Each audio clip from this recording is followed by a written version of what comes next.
National Catholic Register. This is Register Radio, bringing light and clarity to the news and topics that affect your life. It has now been a week since the devastating floods in the hill country of Texas that claimed the lives of more than 100, including dozens, tragically, of young girls. More than 170 are still missing as rescue and recovery efforts continue.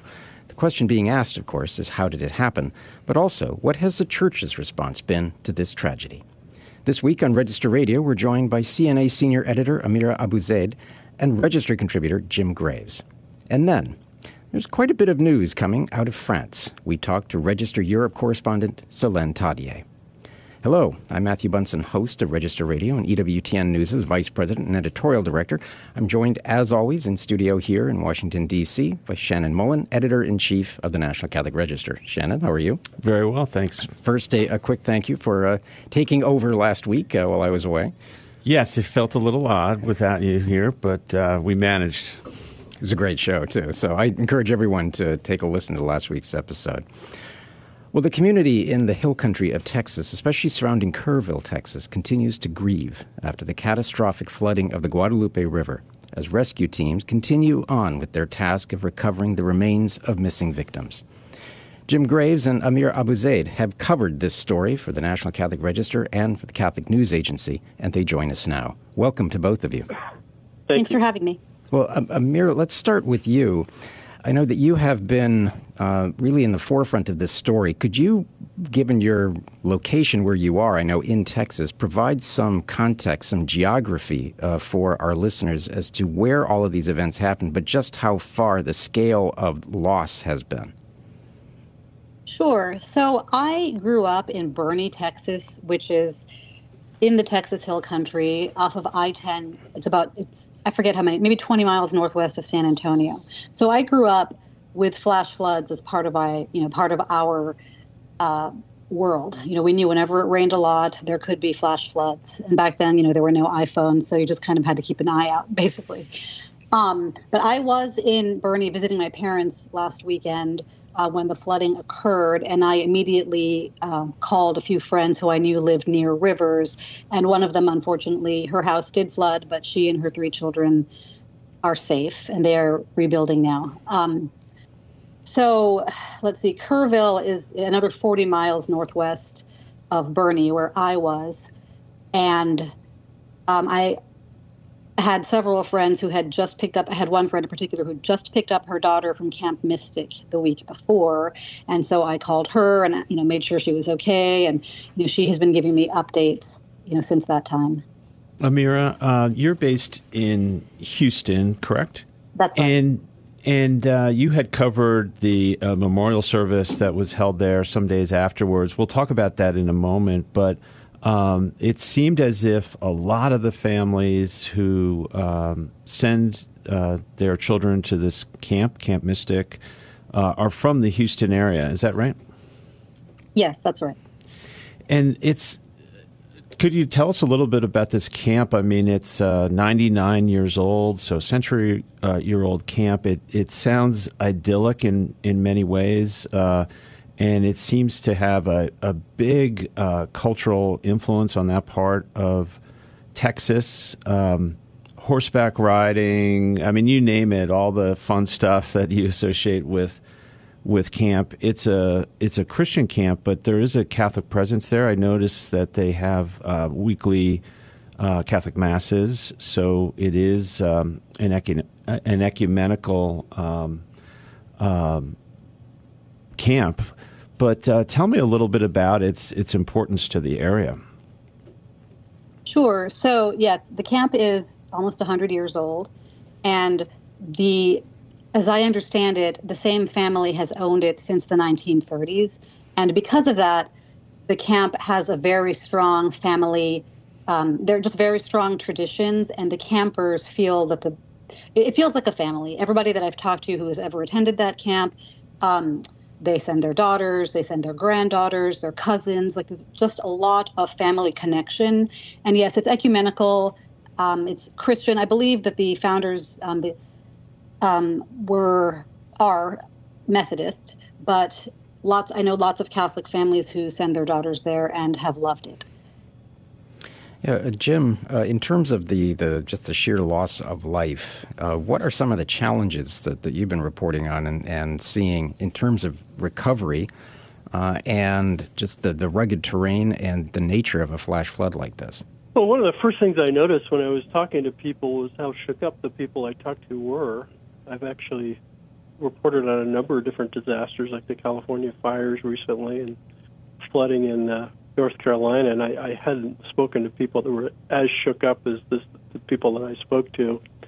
And there's obviously a lot of relief that, their children or people they know were not, victims of the flash flooding, but also great concern and sadness for people who had lost loved ones. Also, what I was told was, as Amira mentioned, that these floods are something that have happened in the past. This one seems to be a particularly bad one that surprised people. It happened in the early morning hours, and there really was little warning of it happening, and it happened so quickly. And I think that's why you saw places like Camp Mystic so devastated. I spoke to some people at another camp, Camp La Junta, about 5 miles away on the same river, and that site was flooded and devastated as well, although everybody got out there. They went to high ground and were eventually picked up. So I'd say the fact that these things happen so quickly and it happened in the middle of the night, I think contributed a lot of the damage that we saw. Jim, your reporting included some insights from people at the Notre Dame Parish in Kerrville. What's going on there? Well, Notre Dame has been a site of distribution of emergency supplies. There's also been a lot of spiritual activity. The bishop came and celebrated the Mass on July the 6th, a few days after the flood. He was actually there the day of the flooding, came that afternoon, and then came back 2 days later. He's been my conduit for most of the information I got in the parish. He was quite shook up.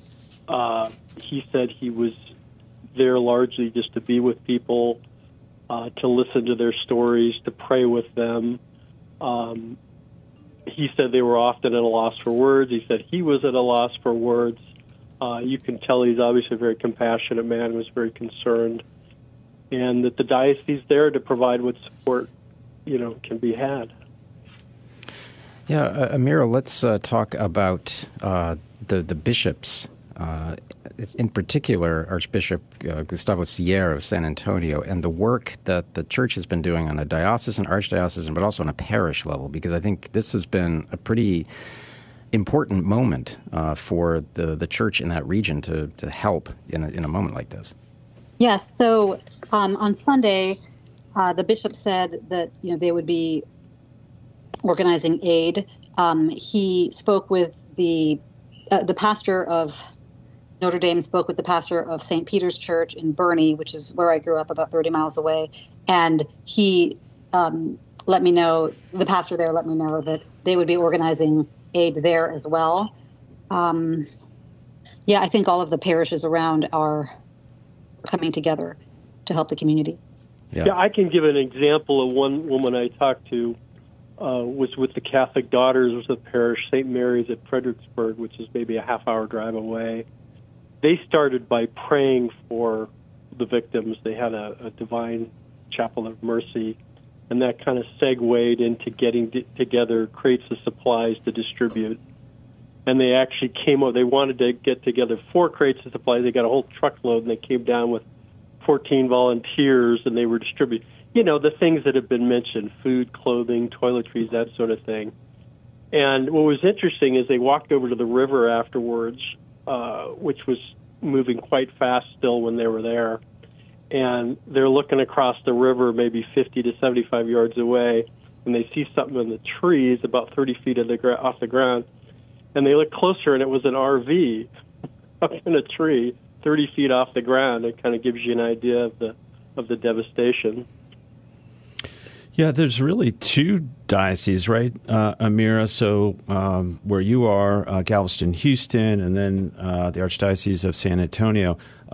San Antonio, I think it's important to mention, Matthew, is that you'll remember back in May of 2022, this was the site of the Uvalde school shooting. 19 children and 2 teachers were shot and killed. More than a dozen others were injured. And it wasn't long after that, maybe just a matter of weeks, that there was another tragedy where 53 migrants lost their lives in a tractor trailer. So this area has seen a number of tragedies in recent years. But let me ask Jim and Amira, just as reporters, what about the difficulties of reporting this type of event, doing the type of interviews that you've both been doing? Well, I had one comment to make regarding that. Usually in the past, when I speak to the people about the fires or other floods and so forth, people were quite eager to speak with me and share their stories. And it's very vivid things for the storms, a lot of storms that come through that region.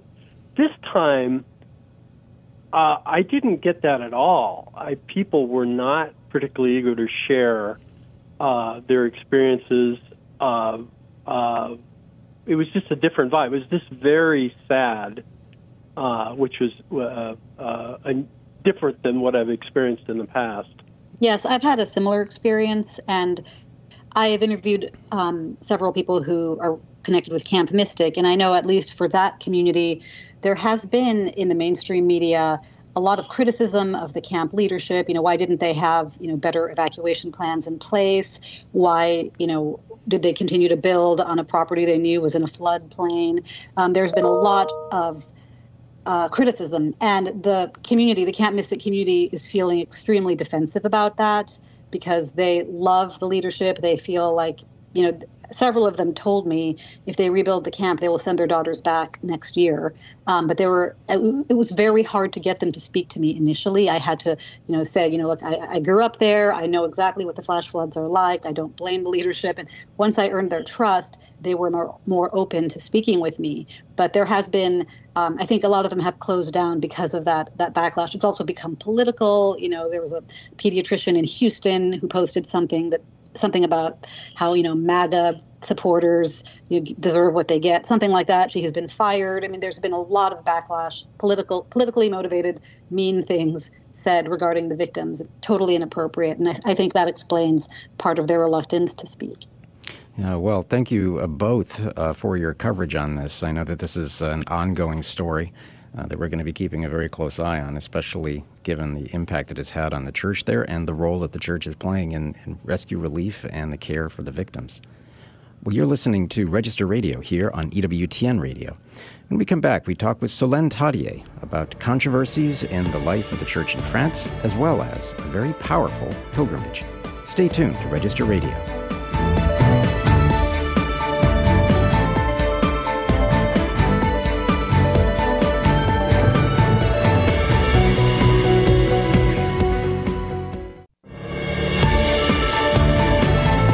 Let's return to Register Radio on EWTN. And welcome back. I'm Matthew Bunson, Vice President and Editorial Director for EWTN News and host of Register Radio, along with my co-host, Shannon Mullen, Editor-in-Chief of the National Catholic Register. Well, this has been a busy summer for news in France. Some of it controversial, but also some of it very spiritually rewarding, even edifying. Register Europe correspondent Solène Tadié has been covering all of these stories, and she joins us now. Solène, welcome back to the show. Hello, thank you for having me again. Well, the last time that we had you on, we were talking, as I recall, about a monastery reviving the world of wine in France. So it's what I mean by it's been a busy news summer in France, hasn't it? Yes, indeed, as always in France, and especially these past months, this revival of the faith, but also the revival comes along with also some scandals and more difficult moments. But yes, we are never bored when we follow the Catholic life in France these days. Yeah, Solène, let's start by talking about this article that you've written, Catholic Schools in Spotlight as French Abuse Report Fuels State Oversight Debate. This has been big news in France, I know, for months and years, really. Can you tell me, just give our listeners a synopsis of what this report was about? So this report was about many cases of abuse in schools for a long period of time, and in both private and public school, and the shortcomings of the state in overseeing what has been happening in these schools. So basically, it was supposed to cover all the educational system in France, but it happened to be the case that this report focused heavily on Catholic schools, on private Catholic schools, private Catholic institutions. So it was a few months investigation led by two parliamentarians, Violette Spilbou from President Macron's centrist party, Renaissance, and far-left party, La France Insoumise, Paul Vanier. So they have been addressing all very serious, they have been reporting very serious cases of abuse spanning several decades. It should always be precise.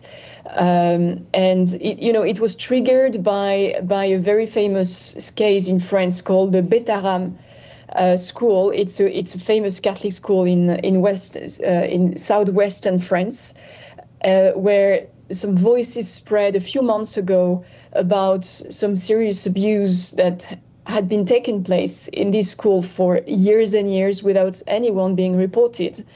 So this scandal that burst in March mostly gave rise to these in-depth investigation. Even the Prime Minister, François Bayrou, who actually sent some of his children there, was called to testify. So it became a national scandal, and it gave the government or these parliamentarians the impetus to investigate more in depth the phenomenon. What the report describes, it's a several hundred-page report describing acts of unprecedented severity, absolute sadism, even sometimes sexual abuse, but most of the time a lot of severity. And it happened to be the case that Catholic schools are, according to the mostly targeted, they accuse some structural issue with Catholic schools, because they say, the Catholic school tends to be articulated around a stronger hierarchy.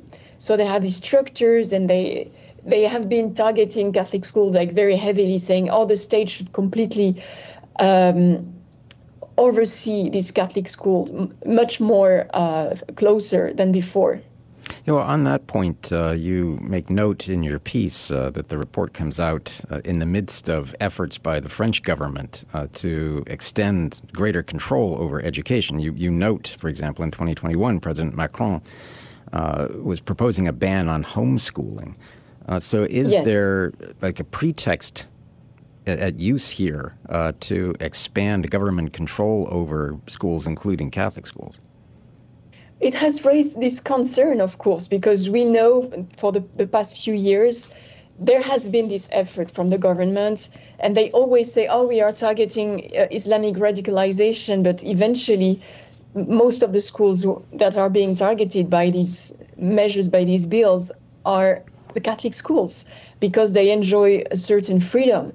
And so most recently, an emblematic case of that is the Stanislas School. It's a very prestigious Catholic school in Paris that has been under investigation for alleged non-compliance with the national sex education curriculum.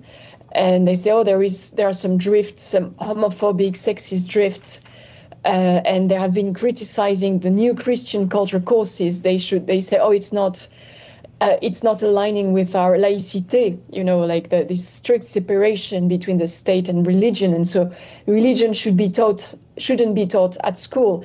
So, of course, what this report contains, I think most of the testimonies seem, of course, legit, that they report very important cases of abuse, a different kind of abuse, but also in public schools.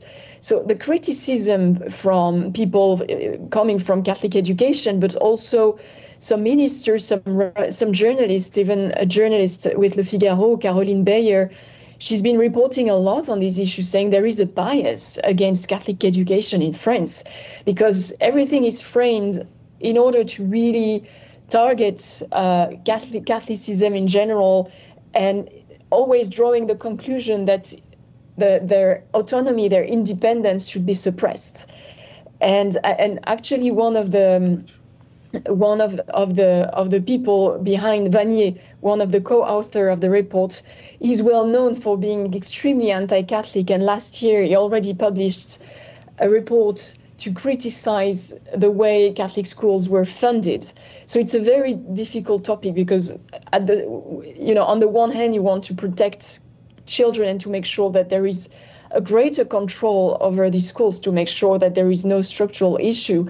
At the same time, the critics says, we need to be very careful because once our freedom of education is lost, it's almost impossible to recover it.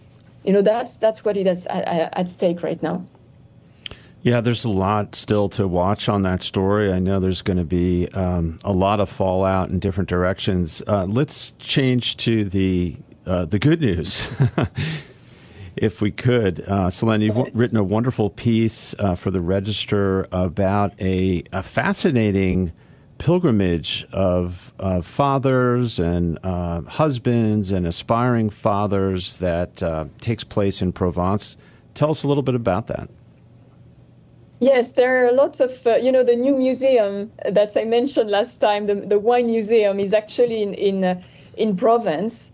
And so now these pilgrimages, well, like southern France it seems to be very dynamic when it comes to Catholicism and pilgrimages. You have all these sites in southern France where great saints traveled. So it was in July, from July 4th to 6th, 3 full days. You had some 2,000 men converging together, walking together, whether they are already fathers or aspiring fathers, like you said, praying to become fathers, and they come together and they see it as an essential moment during the year to really be between men and address their issues, discuss their issues together, pray. Confession is a huge part of it. Like the organizers told me, many of these men are not really big. Not all of them are really practicing, and for them that's the opportunity to really go to confession, maybe for the first time in years, and go back to their Catholic roots and being listened to other men who know their realities, but also to talk to priests and have a time of adoration. And I had this very touching testimony from the organizers who say, I have men from every walks of life. I have an undocumented migrant in my group, in my chapter. I had a CEO of a multi-million fund, and I had prestigious lawyers and unemployed men. But we don't know who we are. We just dressed in the same way. We just together, united in faith, and that's something they so badly need right now. Especially nowadays in our society, there is this huge surge in depression and loneliness. So it's many of them have different situations. Some are married, some desperately want to be married, and they are praying to Saint Joseph and to Saint Mary to find their spouse and to have the grace of becoming father. So the testimonies are wonderful, and this pilgrimage has been especially fruitful. It's in a special place. It's in Cotignac, of course. That's extremely important to precise that, because Cotignac is one of the only places in the world where Saint Joseph officially appeared, like an official apparition recognized by the Church. Well, that's right, and it has various miracles attached to it, as you note, for example, the birth of King Louis XIV. So, this is a fascinating history. My favorite quote that you have in here is you quote one of the organizers, a chapter leader, where he says, "One of our priests always says that faith enters through feet."